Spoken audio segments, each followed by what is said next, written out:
Friends, ఈరోజైతే 5:30కి అయితే లెగిచాను. ఇంక లేవంగానే అయితే ఫస్ట్ అయితే అంట్లు కడుక్కుంటాను. చాలా అంట్లు ఉంటాయి కదా. ఇంకా ఆ గిన్నెలు అయితే కడుక్కొని ఇంకైతే చట్నీ కోసం అయితే పల్లీలు అయితే వేయించుతున్నాను. ఈరోజైతే టిఫిన్ అయితే దోశ ఫ్రెండ్స్. ఇంకా పల్లీలు వేయించితే ఇంకో వైపు అయితే రైస్ అయితే కడిగి పెడుతున్నాను.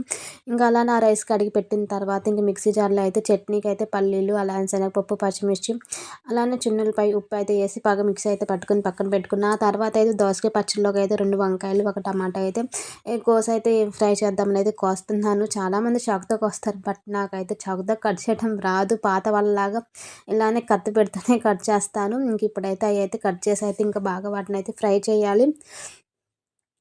ఇప్పుడైతే ఫ్రై చేస్తున్నాను. ఫ్రై చేసేటప్పుడు కొంచెం ఆయిల్ అనేది ఎక్కువ వేసాను. ఎందుకంటే మనం అనేది ఇంకా దోసకాయ పచ్చడి అయితే తిరువాత వేయం కాబట్టి. ఇంకా అలానే అన్నం కూడా పొంగొచ్చింది. ఇప్పుడైతే అవి కూడా ఇంకా ఏగిపోయినాయి. ఇంకా అలానే పల్లి చట్నీ కూడా వేసాను. ఇంకా దోసకాయ పచ్చడి కోసం ఇంకా దోసకాయ కూడా చెక్కు తీస్తున్నా, అలానే ముక్కలు కూడా కట్ చేస్తున్నాను. చాకుతో అయితే గబగబా బల్ల మీద అయితే కట్ చేసుకోవచ్చు, బట్ నాకు చాకుతో అస్సలకి రాదు.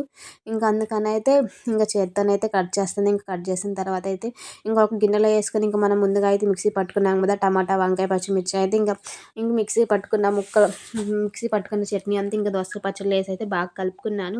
ఈరోజు దోసకాయ పచ్చడి చాలా టేస్టీగా వచ్చింది. ఎందుకంటే చింతపండు ప్లేస్లో చింతకాయ పచ్చడి వేసాను.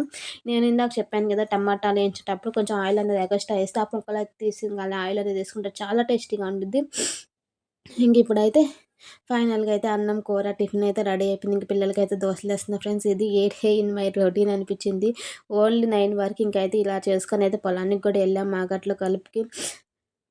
వీడియో మీ అందరికీ నచ్చిద్ది అనుకుంటున్నాను. నచ్చినట్టయితే ప్లీజ్ లైక్ చేయండి, షేర్ చేయండి.